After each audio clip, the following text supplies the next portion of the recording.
Okay, so we started by cleaning all of the blades with some 99% ISO right here.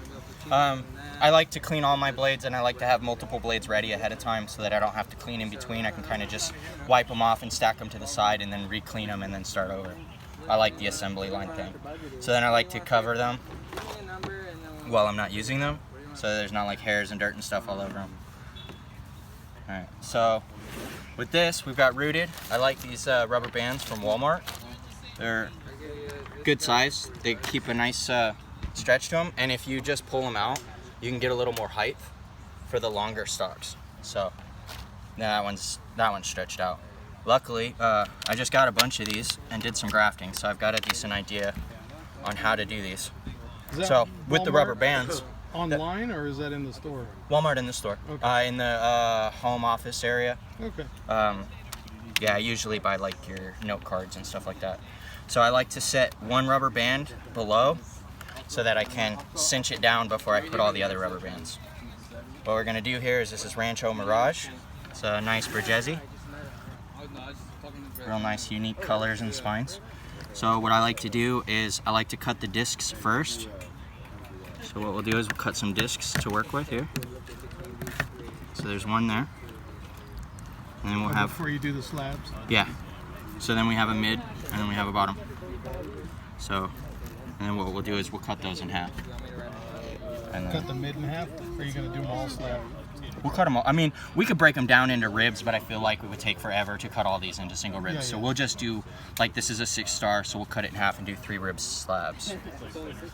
This is the tip, and it's got a pup on it. So I like to cut the scions first.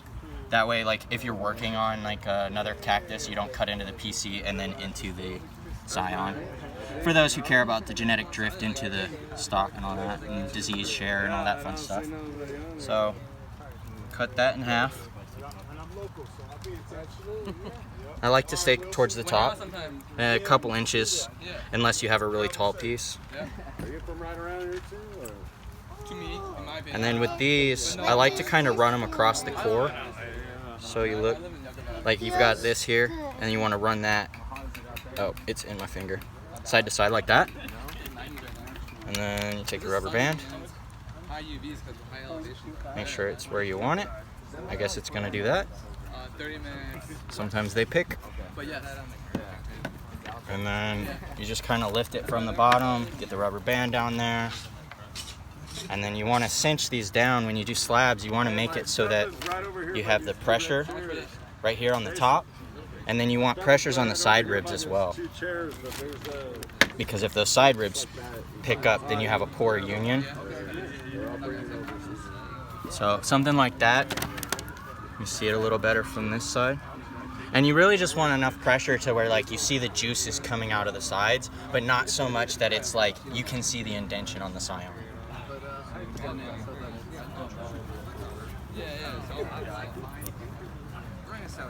So then we have this one, we cut it in half, right? So now it's been sitting on the table. So we'll make one more cut. Keep it fresh. Yeah, because you don't want any dirt or anything in between that union. And you don't really need the core, so you don't have to worry about how far you go back, as long as you don't go back to those ribs. I guess we gotta cut this top off here. We'll do this one. Boom. Super easy. The biggest thing is confidence in your cut. That's what I was telling my brother. I just taught my brother how to graft last week. He did his first ever graft.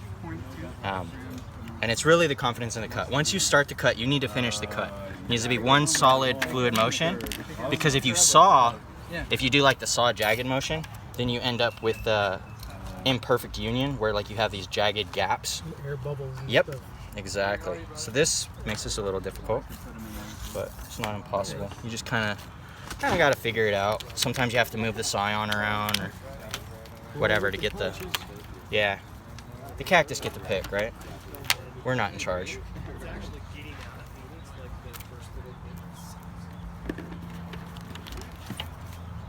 What's your success rate using rubber bands? With a healthy scion like this right here, 95, 98%. Very rarely, usually it's something happens, like I forgot to cover it from the sun or something like that.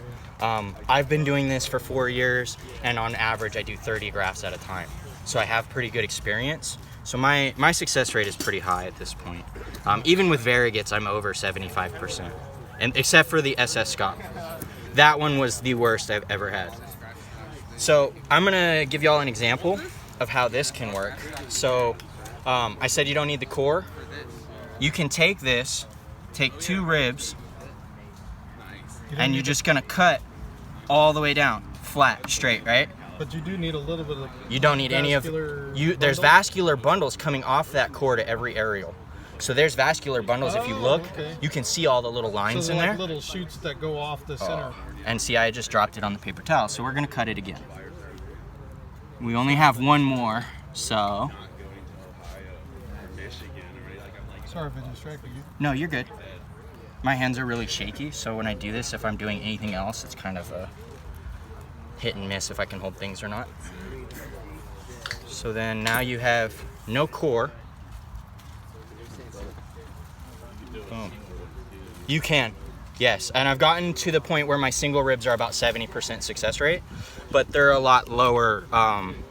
It's a lot harder because you have to have the perfect union, the perfect amount of pressure. If it gets too dry or Yeah, they dry out. they're very finicky.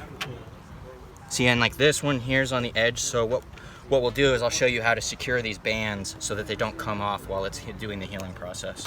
It's pretty simple. You just throw one rubber band double looped around. So, and with these, I like to do one in the middle between the 2 ribs to make sure that the bottom is down, and then a cross section over. You're usually using between 4 and 6 rubber bands per graft, depending on what graft you're doing. And you kind of just like push it down a little bit. You can see there's juices coming out the sides, and then that's that. And in about a week, I usually wait 5 days, but I always recommend people 7 to 10 days minimum before taking the bands off. Because if you take it off early, the sides can separate and then the union diminishes and you get less food. So there are reasons for that. So then I don't have a marker. If we could get a marker to label this.